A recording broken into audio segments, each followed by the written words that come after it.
We ought to have like theme music or something. Yeah, okay. Keep in mind, what we're doing in here is we're rehashing stuff in your brain that you'll be able to use in the AP exam, okay? Especially when you're thinking about essays. What we're going to start today is one of the most important things we do every year, and I'll tell you why, okay?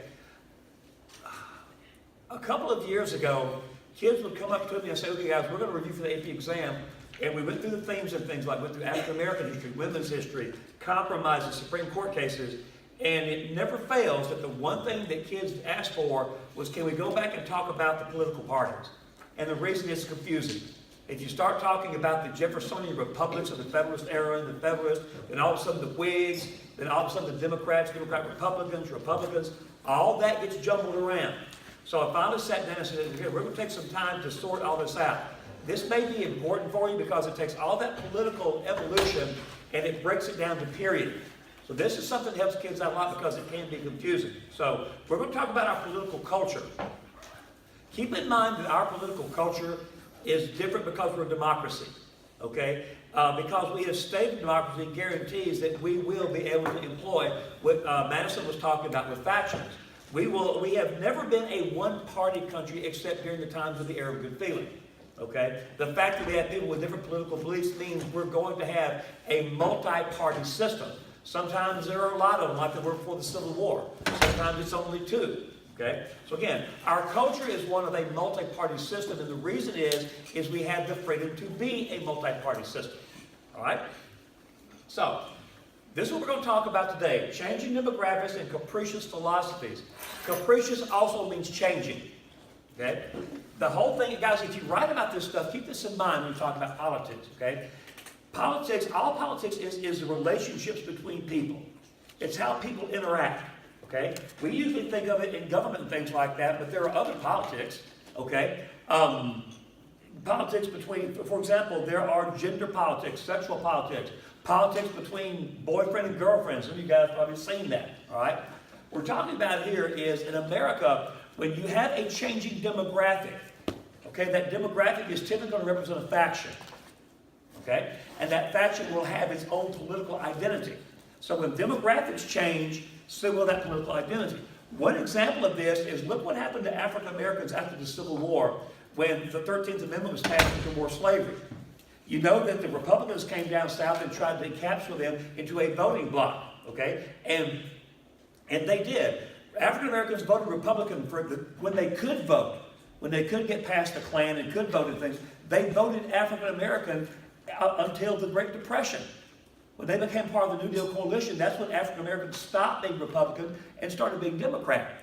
And if you talk to African Americans today, they can't believe the fact that we used to vote Republican, okay? Because today that's something that's not necessarily true. So when the demographic changes, their identity will also, okay? This is the genesis of our political culture. This is where it started, okay? It was pretty much a tug of war or trying to find a comfort zone between British colonial policy versus America's colonial economic independence. British policy was mercantilism. We were part of their mercantile empire. We were the colonies that they settled to benefit the mother country. That's who we were at Jamestown, okay? That's a secondary reason for Plymouth. All the colonies were there to benefit the mother country.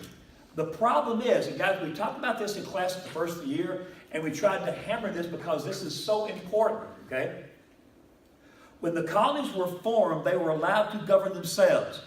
They were allowed to have their own colonial government. The House of Burgesses in Virginia, the Massachusetts General Assembly, every single one of them were able to govern themselves, okay? When you do that, you develop a society doing that, okay? So as the years went on, these colonies continued to govern themselves, okay? We also talked about salutary neglect. Salutary neglect is the incubator. It's the incubator in which the United States of America was formed. If you'll remember, the British had to ignore the colonies for a while because they were having problems with the French on the continent. And during that period of time in which we were ignored, roughly 100 years, we were left on our own. Okay, we were home alone. Okay, so during that time period, the British government trusted, and guys, it's called salutary neglect because this is not something punitive. It's not punishing. It's benevolent. We're going to let the colonies govern themselves on their own because they can. Okay? So during this time period, we already had colonial governments. We could govern ourselves. What we did not have was a colonial economy because we depended on mercantilism. Okay? Because Americans had been smuggling for years and years and years with the Caribbean, smuggling became a colonial economy overnight. Okay? And during salutary neglect, that formed the basis of our country. Salutary neglect is when America was born. When the problems with French came to an end and England came back to draw us back into her mercantile system, that's when we revolted. Okay? So basically speaking, this is important. I was speaking at a conference one time, and I said, the reason that Americans governed themselves and wanted independence in 1776 is that we had always governed ourselves. That's an important thing to remember. We have a tradition of self-government. It started at Jamestown. It's not something we just popped up and decided to do. To contrast this, when the Soviet Union collapsed in 1989, okay, Boris Yeltsin became president of the new Russian Federation. They wanted to develop a representative system like us. Okay? It was an absolute total disaster. And the reason is you can't learn how to be a democracy overnight. Okay? And Russia is still struggling with that. Okay? Our tradition is so deep in self-government. Okay? Going back to our colonial time, that's where the genesis is. That's where we belong. Okay? So we have a deep-rooted, and guys, our system is related to the British system, but it's not a copy of the British system. Okay? All right. And guys, we've already talked about factions and things, but it bears repeating because as long as you have free thought, you will have factions. You cannot escape that. The only way to get rid of them is to stifle the liberty they have in the first place. Okay? So if you want to write, and guys, I'm thinking in terms of writing here. If you're talking about this, if you want to label them a necessary evil, you can do that. Guys, nobody wants factions in their government. Okay? That's one reason why Madison wrote Fed 10. Everybody wants to get rid of them. But look at the price you got to pay to get rid of factions. You've got to rid yourself of the liberty you have in the first place. So what do you want to be? Faction free or free? Okay? So that's why they're a necessary evil. Okay? Now, the first one we're going to talk about is the Hamiltonian faction. All right? The Hamiltonian faction wants the government to ensure the freedom of everybody. I really hated to use the word collective because that's got a real socialist, communist thing to it. But what they're saying is this. We are the United States of America. Capital U, capital S. We are one country. All for one, one for all. Okay? So the government will guarantee the collective security of all of us. The government will ensure that we have individual freedoms for all of us. We're all part of one political entity. And that's what Hamilton wanted, okay? He wants a strong central government, okay, to guarantee that.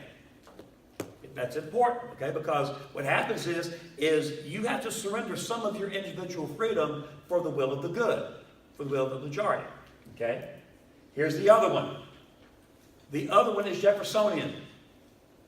They don't want the government to guarantee their freedom. They want to guarantee their own freedom. Okay? The basic reason this is important is, and guys, this time of the year you've seen this. In the Hamiltonian system, the government controls things. But in this system, the states control things. When Jefferson talks about individual liberty, he's talking about the states. America's deepest tradition is a state-sponsored government because we were colonies before we were states. The colonies governed themselves, and they did not govern themselves as a collective. Remember we spoke about how difficult it was for the colonies to come together collectively for the French and Indian War? We talked about the Albany Plan of Union, and they wouldn't do it. Okay? We watched part of John Adams and saw the struggle of them to even come together and sign the Declaration. Nobody wanted to surrender that sovereignty they had as states to be controlled by the central government. Why? Because that's what England had done. England was controlled by a strong central government. So this is going to be the age-old argument that still exists today. Okay? Which is supreme, the federal government or the states? So if you talk about the evolution of America's independence, okay, the question is always, who rules? Does the central government rule or do the states rule? Okay? Of the last test, we talked about Brown versus Board. Brown versus Board is a classic example of fighting that battle. Who has the right to tell any state who and who cannot go to school or how to run their schools? Does the federal government have the right to tell Texas how to run its school? Or do Texans have the right to tell Texans how to run their school? That is a relatively recent manipulation of this trend right here. It's always been there. And as long as we have a federal type of government which balances power, it will always be there. Okay? So keep that in mind. That's important stuff to know. Some things never change. And in the United States of America, okay, that basic flaw right there is still with us. It's still with us. Okay? It's really interesting because you live in the #1 state for states' rights. Texas sits on the top. We are the ones that are the most stubborn when it comes to surrendering control of our own state. It's why you take a STAR test, okay? Because the STAR test is not what the rest of the country takes, okay? Okay, philosophical belief. And guys, this is something we talked about the other day, okay? Primarily, it's factionalism. We hate to beat you guys to death with factions, but it's so important, and it's so important because you can pretty much employ this stuff in pretty much any essay you write, okay? You guys wrote a short answer today where you compared two people talking about the Cold War, okay? People who agree with Gaddis are faction. People who agree with the other guy are faction.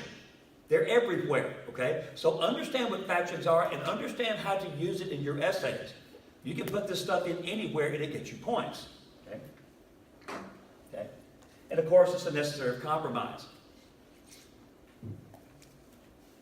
Anytime you write anything about American politics or the American political culture, it doesn't matter which time period, okay? These two things are unique to mention, okay? Our political culture is guided by the fact that we are a culture divided by factionalism, and we realize the necessity of compromise. That's something you always put in there, okay? We were talking the other day about the only time in American history where we were not able to do this was the Civil War. We could not compromise slavery and the issue of states' rights. And over 700,000 people died because of that, okay? So that's an important thing. You can plug that in pretty much any time in American history. It's always there. Okay, is everybody good? Okay. Any questions about this stuff? It's important to get this stuff down because the bedrock of all this is always there no matter what the parties are. This is always true. Remember, and something else, there is a difference between a faction and a political party. That's extremely important. Factions are ideas, okay? Parties are organizations. When you come together and you formalize your ideas with people that believe the same and you put together an agenda, a platform, you're a party. But a faction can be something that's ethereal. It's out there. Factions usually evolve into parties. Parties don't evolve into factions. In other words, the factions came first. Okay, is everybody good? Okay. Any questions about this stuff? Okay.